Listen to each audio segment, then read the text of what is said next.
الحمد لله رب العالمين نحمده ونستعينه ونؤمن به ونتوكل عليه ونعوذ بالله من شرور أنفسنا ومن سيئات أعمالنا من يهده الله فلا مضل له ومن يضلل فلن تجد له وليا مرشدا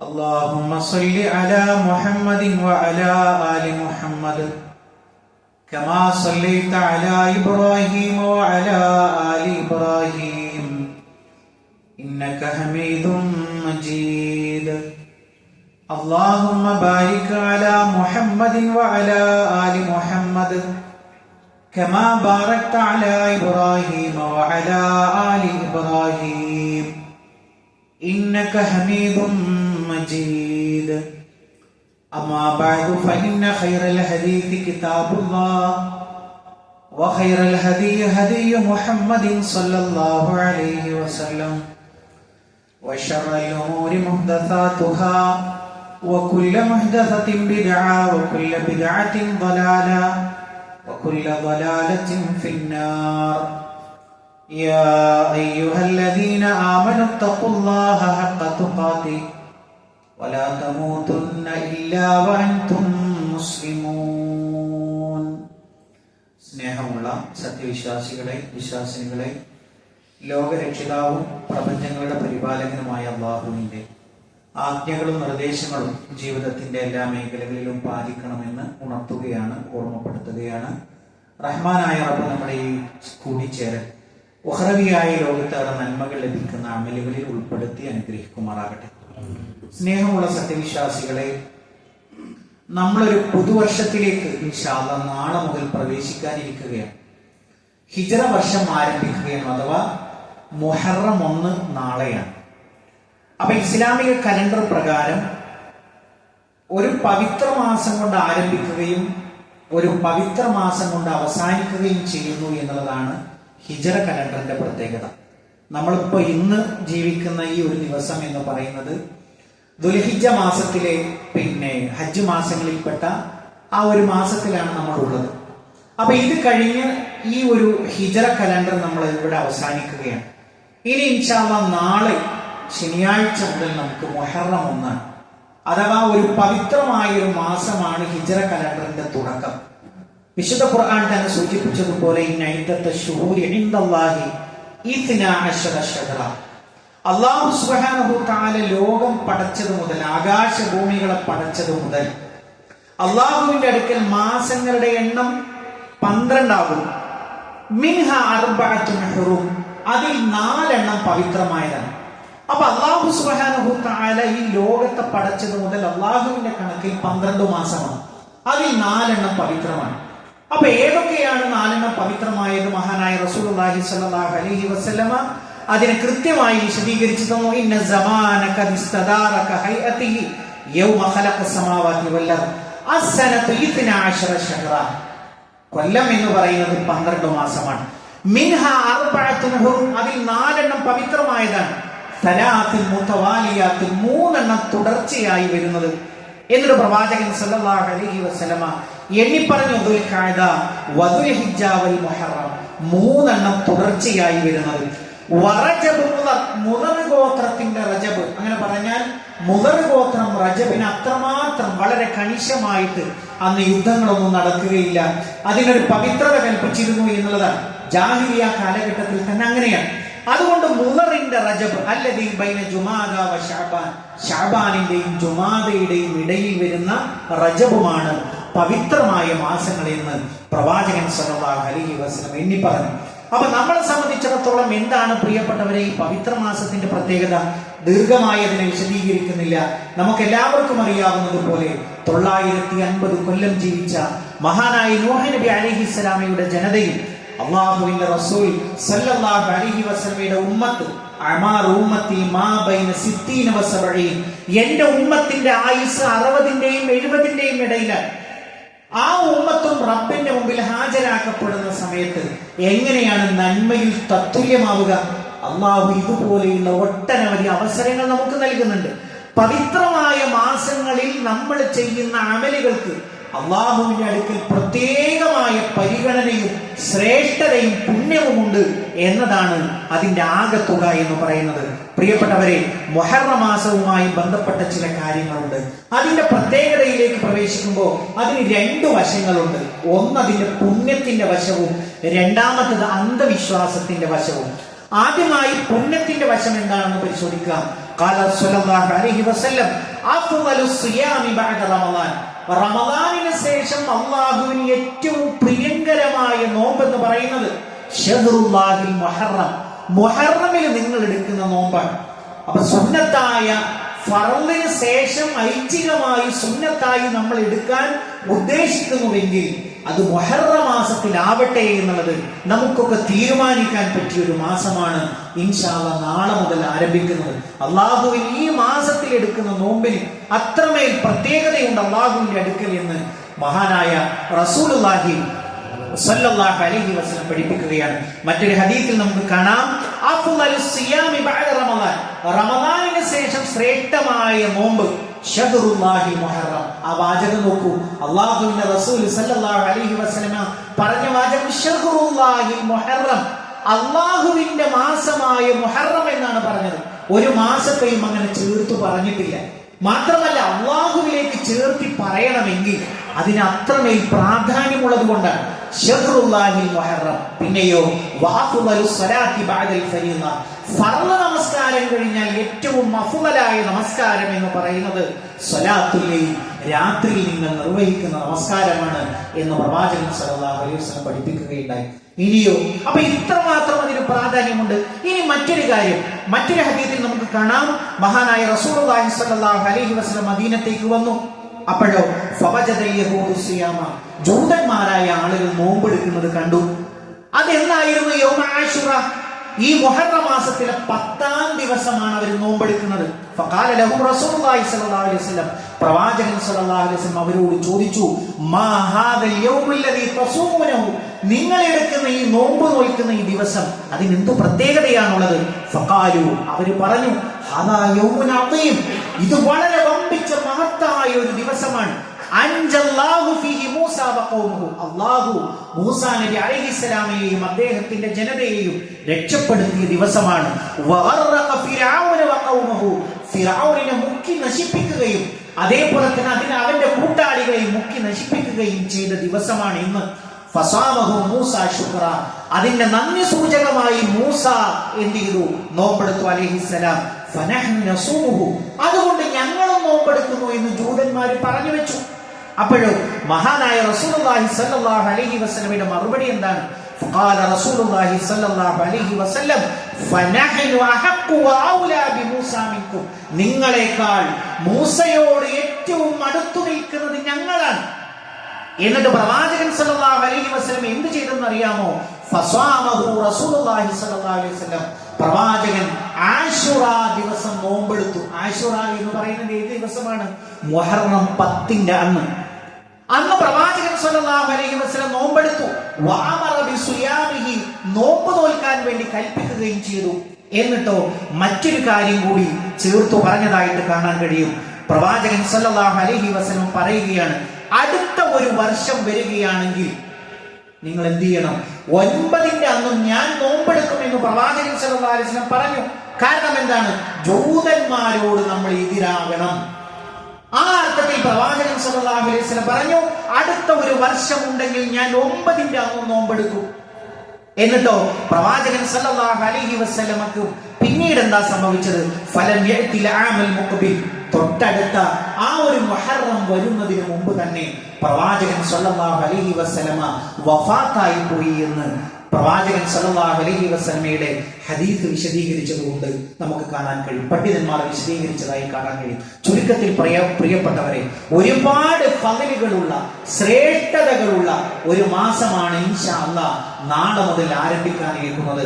മാത്രമല്ല, അള്ളാഹു നമുക്ക് നൽകിയ ആയുസ്സിലെ ഒരു കലണ്ടർ കൂടി ചീന്തി പുതിയ ഒരു കൊല്ലത്തിലേക്ക് നമ്മൾ പ്രവേശിക്കുകയാണ്. അഥവാ ഖബറിലേക്കുള്ള നമ്മുടെ ദൂരം ഒരു വർഷം കുറഞ്ഞു.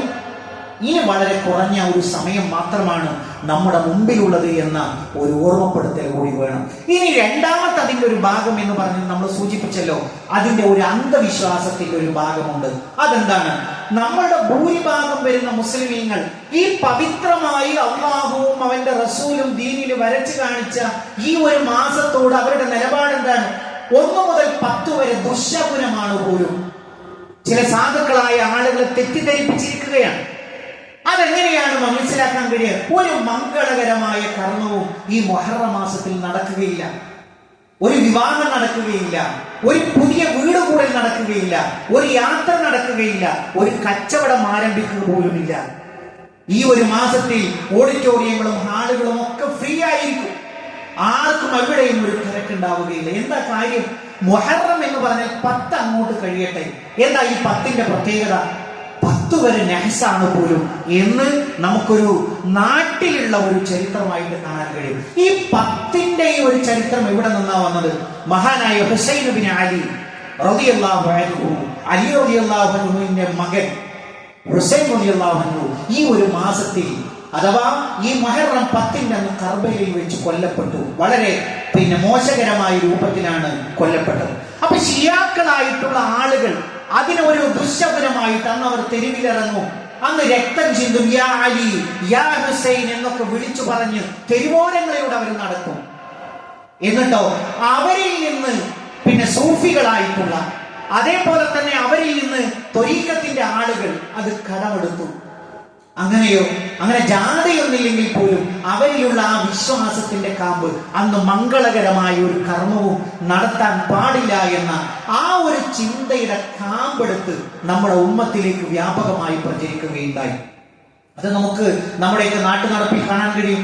നിങ്ങളുടെ വീടുകളിൽ എന്തെങ്കിലും ഒരു ചടങ്ങ് ഈ ഒരു മാസത്തിൽ നടക്കുകയാണെങ്കിൽ ആളുകളോടൊന്ന് ചോദിച്ചു നോക്കൂ, സംശയമുണ്ടെങ്കിൽ. അപ്പൊ പറയും ഈ ഒരു മാസം കഴിഞ്ഞോട്ടെ. എന്നാ പ്രിയപ്പെട്ടവരെ, ഇസ്ലാമിൽ ഒന്നിനും ഒരു ദുശകുനവുമില്ല. ഒരു സ്ഥലത്തിന് ദുശകുനമില്ല, അതേപോലെ തന്നെ ഒരു സമയത്തിന് ദുശകുനമില്ല, ഒരു മണിക്കൂറിനും ദുശകുനമില്ല. നമുക്കറിയാം അള്ളാഹുവിന്റെ ദീനിൽ ഒരുപാട് ശ്രേഷ്ഠതകൾ പറഞ്ഞിട്ടുണ്ട്. ഇന്ന് യൗമുൽ ജുമുഅ, ദിവസങ്ങളുടെ കൂട്ടത്തിൽ ഏറ്റവും ശ്രേഷ്ഠമാക്കപ്പെട്ട ദിവസമാണ്. അതിനർത്ഥം ചൊവ്വാഴ്ച മോശമാണ് എന്നാണോ? മറ്റുള്ള ദിവസങ്ങൾ മോശമാണ് ആണോ? അല്ല. പിന്നെയോ, ഉള്ള ദിവസങ്ങളെക്കാൾ അതിനൊരു മെച്ചമുണ്ട്, അതിനൊരു പ്രാധാന്യമുണ്ട്. ആദം നബി അലൈഹിസ്സലാം സൃഷ്ടിക്കപ്പെട്ടത്, സ്വർഗത്തിൽ നിന്ന് പുറത്താക്കപ്പെട്ടത്, ഖിയാമത്ത് സംഭവിക്കാനിരിക്കുന്നത് അതൊക്കെ ഈ വെള്ളിയാഴ്ച ദിവസമാണ്. മാത്രമല്ല ഇതിലൊരു ബർക്കത്താക്കപ്പെട്ട സമയമുണ്ട്. ഒരടിമ എന്തു ചോദിച്ചാലും അള്ളാഹു നൽകുന്ന ഒരു സമയമുണ്ട്. അങ്ങനെ ഒട്ടേറെ നന്മകൾ ഒളിപ്പിച്ച ഒരു ദിവസം കൂടിയാണിത്. അതിനർത്ഥം ബാക്കിയുള്ള ദിവസങ്ങൾ മോശമാണ് എന്നാണോ? അല്ല, അതല്ല എന്നത് നമ്മൾ പ്രത്യേകം മനസ്സിലാക്കണം. നിങ്ങൾ ആലോചിച്ച് നോക്കൂ, ഈ ദുശകുനം എന്നുള്ളത് പ്രവാചകന്മാരെ ക്രൂരമായി നേരിട്ട ആളുകളുടെ വാക്കാണ്. നിങ്ങൾ നോക്കൂ, സൂറത്ത് യാസീനിൽ ഒരു ചരിത്രം പറയുന്നുണ്ട്. രണ്ടാളെ പറഞ്ഞയച്ചു, എന്നിട്ടോ അവര് രണ്ടുപേരെയും കൊന്നുകളഞ്ഞു. മൂന്നാമതൊരാളെ കൊണ്ട് ശക്തിപ്പെടുത്തി. എന്നിട്ടോ അവരോട് ശക്തമായി നേരിടുന്ന ആളുകൾ വാഗ്വാദം നടത്തി.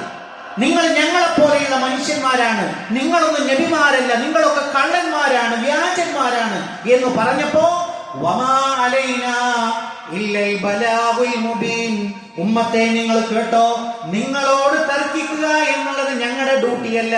പിന്നെയോ വമാ അലൈനാ ഇല്ലൽ ബലാഗുൽ മുബീൻ. ആർക്കാ അറിയാത്തത്? സൂറത്ത് യാസീൻ അറിയാത്ത ആളുകൾ ഉണ്ടാവും. വായിച്ചു നോക്കൂ പ്രിയപ്പെട്ടവരെ, എന്താ പറഞ്ഞത്? ഞങ്ങളുടെ ഡ്യൂട്ടി എന്ന് പറയുന്നത് ദഅവത്ത് നടത്തലാണ്. നിങ്ങൾ സ്വീകരിക്കുകയോ സ്വീകരിക്കാതിരിക്കുകയോ അതൊന്നും ഞങ്ങളെ സംബന്ധിച്ചിടത്തോളം പ്രശ്നമല്ല. ഖാലു, അവര് പറഞ്ഞു. ആരാ പറഞ്ഞത്? ഈ പ്രവാചകന്മാർ, അയക്കപ്പെട്ട നാട്ടുകാര് പറഞ്ഞു. ഇന്നാ തതയ്യർനാ ബിക്കും, നിങ്ങളെ കൊണ്ട് ഞങ്ങൾ ദുശകുനത്തിലായി. ലൈലം തൻതഹു, അതുകൊണ്ട് നിങ്ങൾ ഈ പണി നിർത്തിയില്ലെങ്കിൽ ലഅർജുമന്നകും ലനർജുമന്നകും വലയമസ്സന്നകും മിന്നാ അദാബുൻ അലീം. നിങ്ങൾ കുറെ പുത്തൻവാദികൾ വന്നു, അല്ലാഹനെ മാത്രമേ ആരാധിക്കാവൂ എന്ന് പറയുന്നു. ഇതൊന്നും ഞങ്ങൾക്ക് ശീലമില്ല, ഞങ്ങളുടെ വാപ്പകാരണവന്മാർക്ക് ശീലമില്ല. എന്തൊരു വർത്തമാനമാണിത്? ഞങ്ങളുടെ പ്രപിതാക്കന്മാരായി ആചരിച്ചു വരുന്ന സമ്പ്രദായങ്ങളെ തള്ളിക്കളയുന്ന നിങ്ങൾ കാരണം നാട്ടിൽ എന്തെല്ലാം അനർത്ഥങ്ങൾ ഉണ്ടായി, നിങ്ങളൊരു ദുശകുനമാണ് എന്ന് പറഞ്ഞപ്പോ ആ ഉമ്മത്തിനോട് പ്രവാചകൻ സല്ലല്ലാഹു അലൈഹി വസല്ലം, പ്രവാചകന്മാര് പറഞ്ഞ മറുപടി എന്താണ്? പ്രവാചകന്മാര് പറഞ്ഞ മറുപടി ഖാലൂ ത്വാഇറുക്കും മഅക്കും, ജനങ്ങളെ നിങ്ങളുടെ ശകുനം അത് നിങ്ങളോടൊപ്പമാണ്, നിങ്ങളുടെ പ്രവർത്തനം മുഖേനയാണ് നിങ്ങൾക്ക് ശകുനപ്പഴകൾ സംഭവിക്കുന്നത്, അത് ഞങ്ങളെ കൊണ്ടല്ല എന്ന് പ്രവാചകന്മാർ മറുപടി പറഞ്ഞു. അപ്പൊ ദുശകുനം എവിടെ നിന്ന് വന്നതാ? പ്രവാചകന്മാരെ എതിരിട്ട ആളുകളുടെ ശൈലിയാണ്. അത് മാത്രമല്ല പ്രിയപ്പെട്ടവരെ, നമ്മൾ നോക്കൂ, ഈ അന്ധവിശ്വാസങ്ങൾ ഇതിൽ മാത്രം പരിമിതപ്പെടുന്നുണ്ടോ? നിങ്ങൾ നോക്കൂ, പ്രവാചകൻ സല്ലല്ലാഹു അലൈഹി വസല്ലമയുടെ കാലഘട്ടത്തിൽ തന്നെ കാണാൻ കഴിയും. അവരൊരു മംഗളകരമായ കാര്യം തീരുമാനിച്ചാൽ എന്താ ചെയ്യുക? ഒരു പക്ഷിയെ പറത്തി നോക്കും. ഇതിന്റെ വകഭേദങ്ങൾ നമ്മുടെ ഉമ്മത്തിലുണ്ട്, നിങ്ങൾ നന്നായി പരിശോധിക്കണം. ഒരു മുസ്ലിം അല്ലാഹു മാത്രമേ ലാ ഇലാഹ ഇല്ലല്ലാഹ് അംഗീകരിക്കുന്ന ഒരു മുസ്ലിമിന് എന്തെല്ലാം ദുർബലതകൾ സംഭവിച്ചു എന്നുള്ളത് നിങ്ങൾ പരിശോധിക്കുക. അള്ളാഹുവിന്റെ റസൂൽ സല്ലല്ലാഹു അലൈഹി വസല്ലമയുടെ കാലഘട്ടത്തിൽ ജനങ്ങൾ എന്താ ചെയ്തിരുന്നത്? പ്രവാചകൻ അയക്കപ്പെട്ട ഉമ്മത്തിലെ ജനങ്ങൾ ചെയ്തിരുന്ന പക്ഷിയെ പറത്തി നോക്കും. അപ്പൊ അത് പടിഞ്ഞാറോട്ടാണ് പാറിപ്പോകുന്നതെങ്കിൽ ആ കാര്യം ഓക്കെയാണ്, പിന്നെ പ്രശ്നമൊന്നുമില്ല. അത് കിഴക്കോട്ടാണ് പാറുന്നതെങ്കിലോ ഒരിക്കലും ആ കാര്യം ചെയ്യാൻ പാടില്ല എന്നാണ് അവർ തീരുമാനിച്ച തീരുമാനത്തിൽ നിന്ന് മാറി നിൽക്കും. ഇതേപോലെയുള്ള വിശ്വാസം നമ്മുടെ നാട്ടിലില്ലേ? ഒരു കറുത്ത പൂച്ച കുറുകെ ചാടിയാൽ നമ്മൾ നല്ലവണ്ണം ആലോചിക്കണം. അതേപോലെ തന്നെ പ്രഭാതത്തിൽ ഒരാളെ കണി കണ്ടാൽ ഇന്നത്തെ ദിവസം തീർന്നു. നമ്മളത് ആലോചിക്കേണ്ടുന്ന കാര്യമാണ്. ഇതൊക്കെ നമ്മുടെ നാടൻ ശൈലി. ഇന്നത്തെ ഒരു ദിവസം എന്ത് ചെയ്താലും ഒരു കാര്യമില്ല. അതേപോലെ തന്നെ ഒരു വാഹനം എടുക്കുന്ന ഡ്രൈവർ ആദ്യം റിവേഴ്സിലേക്ക് എടുക്കില്ല. എത്ര സ്ഥലമില്ലെങ്കിലും ഒരു ചക്രം ഒന്നൊന്നുണ്ട് അനങ്ങുന്ന രൂപത്തിൽ ഫ്രണ്ടിലേക്ക് എടുക്കും. ഇതേതാ വിശ്വാസം? അത് നമ്മുടെ വിശ്വാസമല്ല പ്രിയപ്പെട്ടവരെ. ചൊവ്വാഴ്ച ദിവസം അന്ന് രക്തം പൊടിയാൻ പാടില്ല. ബാർബർ ഷോപ്പുകളൊന്നും തുറക്കുന്ന ഒരു സാഹചര്യമില്ല. നമ്മളൊന്ന് ആലോചിച്ച് നോക്കൂ പ്രിയപ്പെട്ടവരെ. അത് മാത്രമല്ല, വാരഫലം നോക്കുന്ന ആളുകൾ, നിങ്ങളുടെ ഫലം അത് ഒത്തുനോക്കുക. നിങ്ങൾ ഏത് മാസത്തിൽ ജനിച്ച, മലയാള മാസത്തിൽ ജനിച്ച ആളാണ്, അപ്പൊ നിങ്ങൾക്ക് ഇന്ന ഐശ്വര്യങ്ങളൊക്കെ ഉണ്ടാകും. അതല്ല, നിങ്ങൾ ആ നക്ഷത്രത്തിൽ ജനിച്ച ആളാണെങ്കിൽ ഇന്നതൊക്കെ നിങ്ങൾക്ക് ഉണ്ടാകും. നിങ്ങൾ ആലോചിച്ച് നോക്കൂ. ഇതും വിശ്വസിച്ചിരിക്കുന്ന ആളുകൾ ഒരു മുസ്ലിമിൽ ഉണ്ടാകാൻ പാടില്ല. അതേപോലെ തന്നെ വീടുമായി ബന്ധപ്പെട്ട് തൊഴുത്ത് വീടിന്റെ മുമ്പിൽ ഉണ്ടാക്കുന്നു. അത് ആരുടെ വിശ്വാസമാണ്? ഗോമാതാവിനെ പൂജിക്കുന്ന ആളുകൾക്ക് അവർക്കത് കണി കണ്ടു ഉണരാൻ വേണ്ടിയിട്ടാണ്. അതേപോലെ തന്നെ കിഴക്കു ഭാഗത്തേക്ക് അടുക്കള വെക്കുന്നു. എന്താ അതിന്റെ പിന്നിലുള്ള വിശ്വാസം? സൂര്യഭഗവാന്റെ ബർക്കത്ത് കിട്ടണം, അത് അടുക്കളയിലേക്ക് ആ കിരണങ്ങൾ വരണം, അപ്പോഴാണ് അവിടെ ബർക്കത്ത് ഉണ്ടാവുക. നമുക്കൊക്കെ അത് ചേരുമോ പ്രിയപ്പെട്ടവരെ? ആലോചിക്കേണ്ടുന്ന വിഷയങ്ങളല്ലേ. നമ്മളെ സംബന്ധിച്ചിടത്തോളം ചില വിശ്വാസങ്ങൾ കാണാൻ കഴിയും. വടക്ക് ഭാഗത്ത് കിണർ വരാൻ പാടില്ല. അതെന്താ? ദുർമരണങ്ങൾ സംഭവിക്കും. ഒരു മുഅ്മിനിന് എന്ത് ദുർമരണ പ്രിയപ്പെട്ടവരെ? 4 മാസമാകുമ്പോ ഉമ്മയുടെ ഗർഭപാത്രത്തിൽ വെച്ച് കുറിച്ചിട്ടതാണ് അവന്റെ ആയുസ്. എന്താ ആയുസ്? ഏതുവരെ അവൻ പോകണം എന്നുള്ളത് അള്ളാഹു തീരുമാനിച്ചു വെച്ചിട്ടുണ്ട്. അതുകൊണ്ട് ഒരേ ഒരു പ്രാർത്ഥന പ്രവാചകൻ സല്ലല്ലാഹു അലൈഹി വസല്ലമ നമസ്കാര ശേഷം സലാം വീട്ടിക്കഴിഞ്ഞാൽ പറയാറുണ്ട്, അല്ലാഹുമ്മ ലാ മാനിഅ ലിമാ അഅ്തൈത വലാ മുഅ്തി ലിമാ മനഅത. നമ്മൾ എന്താ നമ്മുടെ ഉമ്മത്തിൽ ഇത്രമാത്രം മതസ്ഥിതി വരാനുള്ള കാര്യം? അള്ളാഹുവിന്റെ റസൂൽ സല്ലല്ലാഹു അലൈഹി വസല്ലമ പഠിപ്പിച്ച ആദർശത്തിൽ നിന്ന് ബഹുദൂരം ഭാഗങ്ങളോളം പിന്നാലെ പോയി. നമ്മുടെ സംസ്കാരം ആരുടെ സംസ്കാരമാണ്? ബഹുദൈവ വിശ്വാസികളുടെ സംസ്കാരമാണ്. എന്നിട്ട് റബ്ബിനോട് യാ അല്ലാഹ് യാ റബ്ബി എന്ന് പറഞ്ഞാൽ നമുക്ക് ജവാബ് കിട്ടുമോ പ്രിയപ്പെട്ടവരെ? ഒരു മുസ്ലിമിന്റെ വിശ്വാസം എന്താണ്? അല്ലാഹുവേ, നീ തടഞ്ഞത് നൽകാൻ ഒരാളുമില്ല, പിന്നെയോ നീ നൽകിയത് തടയാൻ ആരുമില്ല. ഇതാണ് ഒരു വിശ്വാസിയുടെ പ്രഖ്യാപനം. നമ്മൾ വാഹനങ്ങളിലൊക്കെ ചില്ലിട്ട് വെക്കും, വീടിന്റെ പൂമുഖത്ത് ചില്ലിട്ട് വെക്കും. തവക്കൽതു അലല്ലാഹ് നമ്മുടെ ജീവിതത്തിലേക്ക് വന്നിട്ടുണ്ടോ പ്രിയപ്പെട്ടവരെ? നമ്മുടെ ബലം എന്താണ്? ഓരോ ഘട്ടത്തിലേക്കും, പള്ളിയിലേക്ക് വരുമ്പോ, വെള്ളം കുടിക്കുമ്പോ, ഭക്ഷണം കഴിക്കുമ്പോ, യാത്ര പുറപ്പെടുമ്പോ, ഇതൊക്കെ പ്രാർത്ഥനകൾ പഠിപ്പിച്ചിട്ടില്ലേ? നമ്മൾ പ്രഖ്യാപിക്കുകയാണ്, ഹസ്ബി അല്ലാഹ് വനിഅമൽ വകീൽ, എനിക്ക് അല്ലാഹു മതി, ബലമേൽപ്പിക്കാൻ അവരാണ് ഏറ്റവും ഉത്തമൻ. അതുകൊണ്ട് പ്രിയപ്പെട്ടവരെ, ഈ ഒരു ആദർശത്തിൽ നിന്ന് നമ്മൾ ഒരിക്കലും പുറകോട്ട് പോകാൻ പാടില്ല. അത് വിളംബരം ചെയ്യുന്ന ഒരു മാസം കൂടിയാണ് വരാനിരിക്കുന്നത്. ഹസ്ബി അല്ലാഹ് വനിഅമൽ വകീൽ, എനിക്ക് അല്ലാഹു മതി എന്ന പ്രഖ്യാപനത്തിൽ ഊന്നി ജീവിക്കാൻ നമ്മൾ തയ്യാറാകണം. റഹ്മാനായ റബ്ബ് നമ്മളെ അനുഗ്രഹിക്കുമാറാകട്ടെ.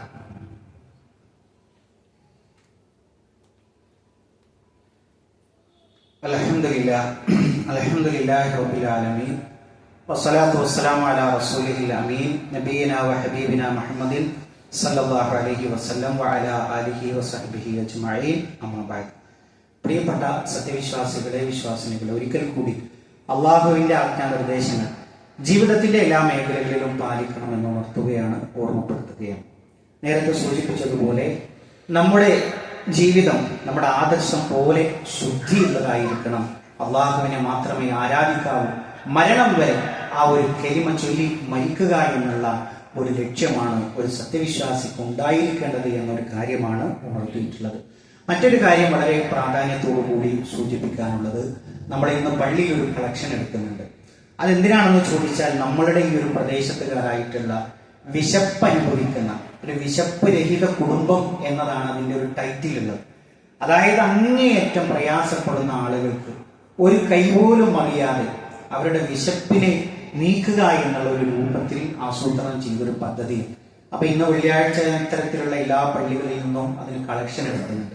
എന്നിട്ട് സ്വരൂപിച്ചുകൊണ്ട് ഒരാൾ പോലും ഒരു ഫോട്ടോക്ക് മുമ്പിൽ പോസ്റ്റ് ചെയ്യാതെ, ഒരാൾ പോലും അറിയാതെ അവർക്ക് കൃത്യമായി ഭക്ഷണ പദാർത്ഥങ്ങൾ എത്തിച്ചു കൊടുക്കുന്ന ഒരു പ്രോഗ്രാമിനാണ് നമ്മൾ ഇന്നത്തെ കളക്ഷൻ എടുക്കുന്നത്.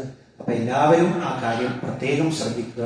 നമ്മളെ പോലെ ഇപ്പൊ നമുക്ക് എല്ലാവർക്കും അറിയാവുന്നതാണ്, പ്രവാചകൻ സല്ലല്ലാഹു അലൈഹി വസല്ലം പ്രഭാതമായാൽ ദുആ ചെയ്തിരുന്ന ഒരു വിഷയമാണ്, അല്ലാഹുവേ ദാരിദ്ര്യത്തിൽ നിന്ന് എനിക്ക് നീ കാവൽ നൽകണം എന്ന് പറയുന്നത്. ദാരിദ്ര്യം അത്രമേൽ നമ്മളെ പ്രയാസപ്പെടുത്തുന്ന ഒരു കാര്യമാണ്. അള്ളാഹു അത്തരമുള്ളൊരു അവസ്ഥയിൽ നിന്ന് നമ്മളെ കാത്തുരക്ഷിക്കുമാറാകട്ടെ. അതുകൊണ്ട് ഇത്തരത്തിൽ വിഷമത അനുഭവിക്കുന്ന ആളുകൾക്ക് ഒരു കൈത്താങ്ങാകാവുന്ന ഒരു ചെറിയൊരു എളിയൊരു ശ്രമമാണ് നമ്മൾ നടത്തുന്നത്. അക്കാര്യം എല്ലാവരും ശ്രദ്ധിക്കുക. റഹ്മാനായ റബ്ബ് ഇരു ലോകത്തും വിജയം വരിക്കുന്ന മുഅ്മിനീങ്ങളിൽ മുത്തഖീങ്ങളിൽ നമ്മളെല്ലാവരെയും ഉൾപ്പെടുത്തി അനുഗ്രഹിക്കുമാറാകട്ടെ. ഇതേപോലെ അവന്റെ ജന്നാത്തുൽ ഫിർദൗസിൽ ഒരുമിച്ചിരിക്കാനുള്ള ഭാഗ്യം നൽകിയ അല്ലാഹു നമ്മളെ ഓരോരുത്തരെയും അനുഗ്രഹിക്കുമാറാകട്ടെ. അല്ലാഹുമ്മ ഗ്ഫിർ ലിൽ മുഅ്മിനീന വൽ മുഅ്മിനാത്ത് വൽ മുസ്ലിമീന വൽ മുസ്ലിമാത്ത് അൽഅഹ്യാഇ മിൻഹും വൽ അംവാത്ത് ഇന്നക മുജീബുദ് ദഅവാതി യാ ഖാദിയൽ ഹജാത്ത്. അല്ലാഹുമ്മ അജ്ർനാ മിനൻ നാർ, اللهم اجرنا من النار. اللهم ربنا تقبل منا انك انت السميع العليم وتب علينا انك انت التواب الرحيم. امين امين برحمتك يا ارحم الراحمين. اللهم صل على محمد.